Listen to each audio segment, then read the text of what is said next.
মার আদর যত্ন তেমন পাইছেন না। জন্মর পূর্বে বাবা জমিন থেকে বিদায় হইছেন। আপনার চাচা আবু তালিবে জীবনে যতটুকু আপনার আদর যত্ন করছেন, খাদিজা জীবনে, হালিমা জীবনে লালন পালন করছেন। হয়তো ছোটবেলা কোনো ধরনের শরীর মনে হয় কোনো রোগ হইছিল, ফসা জাতীয় কোনো রোগ হইছিল নি, ফুটলি জাতীয় কোনো রোগ হইছিল নি। ইয়া রাসূলুল্লাহ, আমি আপনার শরীরে কিছু দাগ গুলা দেখি আমি নিজে বড় খান দিয়ার আফসোস করিয়া। আল্লাহর রাসূলে খাদিজার উত্তর দিলা, না গো খাদিজা, জীবনে আমার শরীরের মধ্যে এই ধরনের কোনো বেমার হইছে না, এই ধরনের কোনো বেমার নাই, কিন্তু শরীরের মধ্যে একটু তুমি দাগ দেখতে পাইছ। এগুলা একমাত্র কলিমার দাওয়াত দিতে কোনো জায়গার মধ্যে আমি পাথরের পর্যন্ত ইটা খাইছে, কোন জায়গার মধ্যে মাটির মধ্যে আমারে ফেলাইয়া টানা হয়েছে, ও শরীরের মধ্যে কিছু আমার সামান্য তুমি দাগ দেখতে পাইছ। সুবহানাল্লাহ। এর জন্য কিন্তু রাসূলুল্লাহর মধ্যে কোনো আইব নাই। আল্লাহর রাসূলের মধ্যে কোনো আইব আছে? জি না, আইব নাই আল্লাহর রাসূলের কাছে। কিদাতুম মিনাল কমর, বুখারী শরীফের সেই হাদিসের একটি ইবারত, যে চন্দ্রের মধ্যে একটা দাগ আছে, আইব আছে, কিন্তু নবীজির উদাহরণ দিছেন চন্দ্রের টুকরা দিয়া, এক টুকরা আলগাই লইলে এই টুকরার মধ্যে কোনো আইব থাকে না।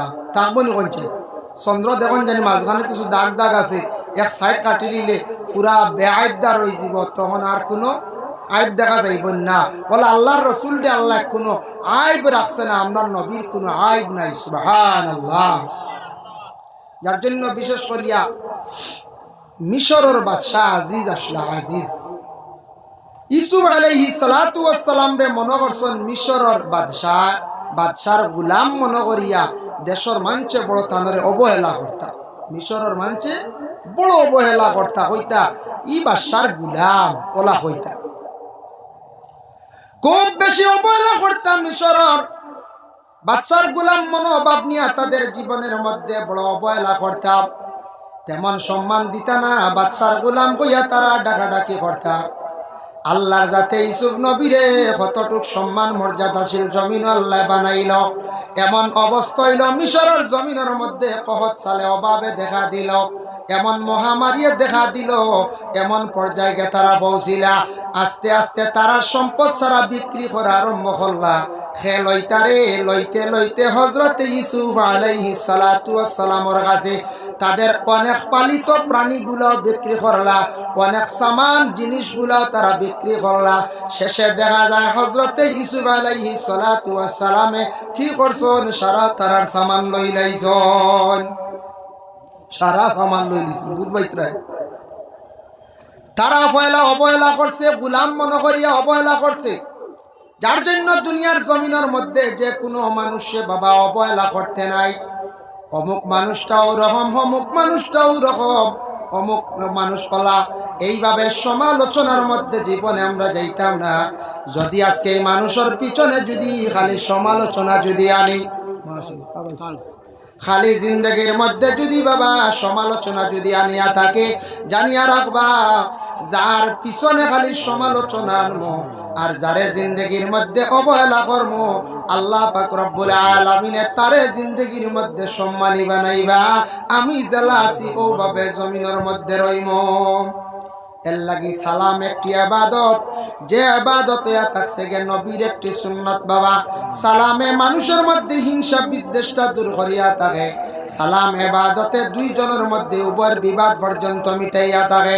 সালাম ইবাদতে মানুষ নিজে ছোট হয়ে যায়, আর সালাম ইবাদতে মানুষ সম্মানী মর্যাদাশীল হয়ে যায়। আল্লাহর রাসূল সালাম করছেন দুইজন ব্যক্তি, 3 নম্বর একজন ব্যক্তিকে সালাম জানাইছেন, আসসালামু আলাইকুম ওয়া রাহমাতুল্লাহি ওয়া বারাকাতুহু। আল্লাহর রাসূল সালামের জবাব দিছেন শুধু আলাইকা। হওয়ার লগে লগে প্রশ্ন আসছে, ইয়া রাসূলুল্লাহ, দুইজন ব্যক্তি আপনারা সালাম দিছেন, এত লম্বা করিয়া ইয়া রাসূলুল্লাহ সালাম দিলা, আর আমি আপনার সালাম এত লম্বা করিয়া দিলাম, আপনি সালামটা বড়, আমার জবাবটা বড় বাট্টি করিয়া দিলাম। দুইজনে সালাম দিছেন, বাড়াইয়া জবাব দিছেন, আমিও তো লম্বা দিলাম, অত বাট্টি কি বুঝতাম পারলাম না। নবীজি ফরমাইন তোমার সালাম যতটুক আসলো ততটুক তুমি কইলাইছো, সালাম দিলাইছো, এতে বুঝা যায় সালাম অতটুক পর্যন্ত। আল্লাহ রাসূল ফরমাইন আসসালামু আলাইকুম ওয়া রাহমাতুল্লাহি ওয়া বারাকাতুহু, অতটুক পর্যন্ত সালাম তুমি দিলাইছো, গতিকে আমি তোমার সালামের জবাব দিলাইছি ওয়া আলাইকা হইয়া। এর থেকে আর লম্বা সালাম না। আসসালামু আলাইকুম কেউ যদি কয় 10 নেকি, আসসালামু আলাইকুম ওয়া রাহমাতুল্লাহ 20 নেকি, আসসালামু আলাইকুম ওয়া রাহমাতুল্লাহি ওয়া বারাকাতুহু 30 নেকি ভাইবা। এর জন্য লম্বা করে সালাম বললে 30 নেকির মালিক হওয়া যায়। বুখারী শরীফের একটি হাদিস, আল্লাহর রাসূলের কাছে একজন ব্যক্তি আসিয়া প্রশ্ন করলা, জানতে চান, ইয়া রাসূলুল্লাহ আইয়ুল ইসলামি খায়রুন, ইয়া রাসূলুল্লাহ ইসলামের মধ্যে সবচাইতে ভালো কোন জিনিস? আল্লাহর রাসূল ফরমান কালা তুতিমুত তুআম, মাংসরে খাওয়ানি। মাংসরে খাওয়ানি মানে মেহমান নেওয়াজি করা, যে কোনো জিনিস ব্যাপারে যে কোনো জিনিস দিয়া মেহমান নেওয়াজি করা। মেহমানদারি করলে আল্লাহ মানুষের রিজেকের মধ্যে বরকত দেন। যে কোনো ব্যাপার মানুষে যদি আর এক মানুষরে যদি মেহমান নেওয়াজি করে, রিজেকর আরো রিজেক কুসাদা ও রিজেক আল্লাহ বরকত দিন। এতে ইলা না সারা ছাড়াইয়া খাওয়াইতে ইলা নাই, নিজের বুঝ রাখিয়া মাঝে মধ্যে মেহমান নেওয়াজি করতা, মেহমানদারি করতা। মেসা বগলা নিয়া আনকা, ফকির মিসকিন আনকা, প্রতিবেশী মানুষ আত্মীয় স্বজন মাঝে মাঝে বসরু বেলায় একদিন দাওয়াত খাওয়াক্কা খাওয়াইলে কি হয়? আল্লাহ রিজেক বরকত দে।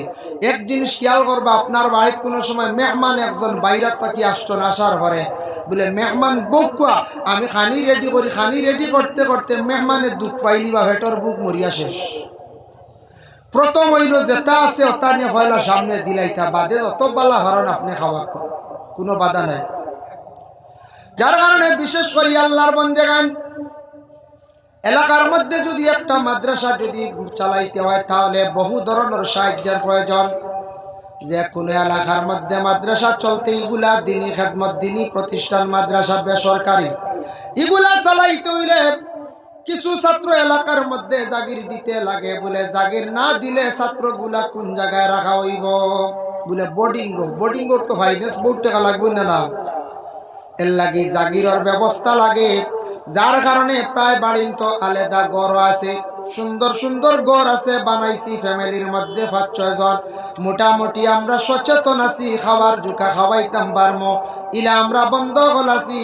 চাইলে আমরা যে কোনো একটা ছাত্ররে জীবনে যদি আমরা জাগির রাখি, আপনার খাওয়ানি হয়ে গেল সব পাইলাই। আর যদি ছাত্রটা পড়িয়া আলিম হয়ে যায়, হাফিজ হয়ে যায়, মরণের পরে দেখবা জাগির বাড়ির বেটার জানাজা তাইব, জাগির বাড়ির বেটির জানাজা তাইব। এর লাগি দয়া করিয়া আমরা এলাকার মানুষে মাদ্রাসা টিকাইতে জাগির রাখা দরকার। সারা খেয়াল করি জাগির আমরা দিতাম, খেয়াল করি আমরা খুঁজাইয়া নিতাম, ওলা হইতো। ইলা না হইলে সবথেকে বড় সাহায্য ছাত্র আইয়াদের থাকার এক ব্যবস্থা প্রথমে এলাকাত আমরা জাগির দিতাম।